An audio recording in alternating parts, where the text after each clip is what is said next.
बिस्मिल्लाहिर्रहमानिर्रहीम। अस्सलामुअलैकुम। My name is Hina. आप देख रहे हैं BLI चैनल। आज हम बनाएंगे खड़े मसूर की दाल, जो कि बहुत ही टेस्टी बनती है। और इसमें हम जो है क्या क्या इंग्रेडिएंट्स डालेंगे, सबसे पहले इंग्रेडिएंट्स देख लेंगे। तो बहुत ही ये ज़बरदस्त बनती है, इसको बच्चे बड़े सभी शौक़ से खाते हैं। और अगर हम इसको रोटी के साथ खाते हैं तो बहुत ही ये टेस्टी लगती है। तो चलते हैं रेसिपी बनाने, स्टार्ट करते हैं। तो सबसे पहले मैं आपको इंग्रेडिएंट्स बता देती हूँ कि मैं इसमें कौन कौन से इंग्रेडिएंट्स डालती हूँ और मैं किस तरह से बनाती हूँ। तो मैंने दाल ली है, तकरीबन ये 180 ग्राम होगी। और इसको अच्छी तरह से वॉश करेंगे और वॉश करने के बाद हम इसको गलने के लिए रख देंगे। और एक प्याज लिया है और इसको कांशें लगा ली हैं, और इसको जब मैं दाल गलने के लिए रखूँगी तो मैं दाल में ऐड कर दूँगी।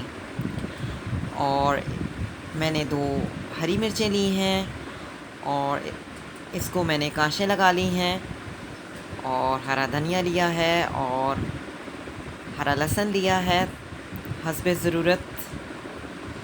और इसके अलावा मैंने 2 टमाटर जो है वो कटिंग कर लिए हैं। मसाला जात में मैं आपको बताती हूँ, 2 मैंने सिनेमन के पीस ले लिए हैं, यानी दालचीनी हाफ़ टी स्पून, हमारे पास red chilli half teaspoon, cumin seed है half teaspoon, coriander powder है हाफ़ टी स्पून, हमारे पास जो है गरम मसाला है, और हाफ़ टी स्पून हमारे पास नमक।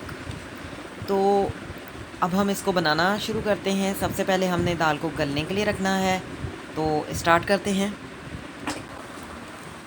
जी, मैंने कढ़ाई ली है, इसमें मैं दाल गलने के लिए रख दूँगी।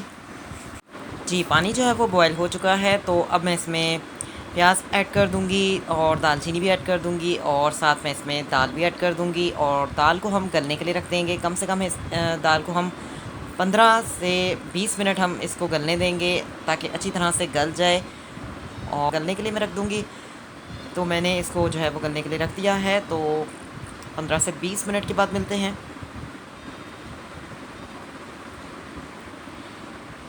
जी, दाल जो है वो गल चुकी है, तो अब मैं इसमें मसाला जात ऐड कर दूंगी और टमाटर ऐड कर दूंगी। अच्छी तरह से हम भुनाई करेंगे टमाटरों की, और मसाला जात को मिक्स करेंगे। तो इसकी भुनाई करते हैं।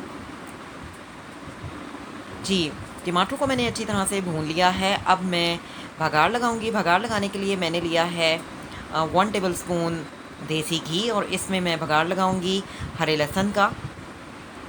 तो हल्का सा हम सौते कर लेंगे, यानी इसको गोल्डन गोल्डन सा ब्राउन कर लेंगे थोड़ा सा। जैसा कि 1 मिनट हमने सिर्फ ब्राउन करना है, ज़्यादा देर ब्राउन नहीं करना कि जल जाएं। सिर्फ 1 ही मिनट हम इसको हल्का सा सौते कर लेंगे, और फिर हम इसको बघार लगा देंगे। जी, दाल में मैं ऐड कर रही हूँ 2 कांशी लगी हुई हरी मिर्चें और हरा धनिया, और अब मैं इस पर बघार लगा दूँगी।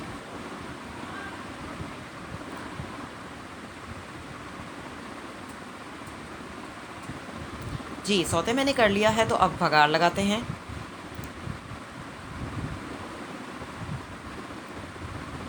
जी, बघार मैंने लगा दिया है, तो अब मैं आपको डिश आउट करके दिखाती हूँ। जी, मैंने डिश आउट कर लिया है। आप देख सकते हैं दाल जो है वो तैयार हो चुकी है। बहुत ही ज़बरदस्ती ये दाल हमारी तैयार हुई है। अगर आपको मेरी ये रेसिपी पसंद है तो वीडियो को लाइक कीजिएगा, कमेंट्स दीजिएगा, चैनल को सब्सक्राइब कीजिएगा। BLI चैनल में हमेशा मैं आप लोगों के लिए डिफरेंट टाइप की रेसिपीज़ लेकर आती हूँ, और वो आपको पसंद भी आती हैं। आज की रेसिपी आपको बहुत पसंद आएगी। खड़े मसूर की दाल, जो कि बहुत ही टेस्टी बनती है और बहुत ही शौक़ से सब इसको खाते हैं। बच्चे बड़े सभी इसको शौक़ से खाते हैं। बहुत ही ये खाने में टेस्टी होती है। सादा चावल के साथ आप खाएँ तो और भी टेस्टी लगेगी। तो ज़रूर इस रेसिपी को ट्राई कीजिएगा, चैनल को सब्सक्राइब कीजिएगा। मिलेंगे नेक्स्ट वीडियो में नेक्स्ट रेसिपी के साथ। अल्लाह हाफ़िज़, टिल देन टेक केयर।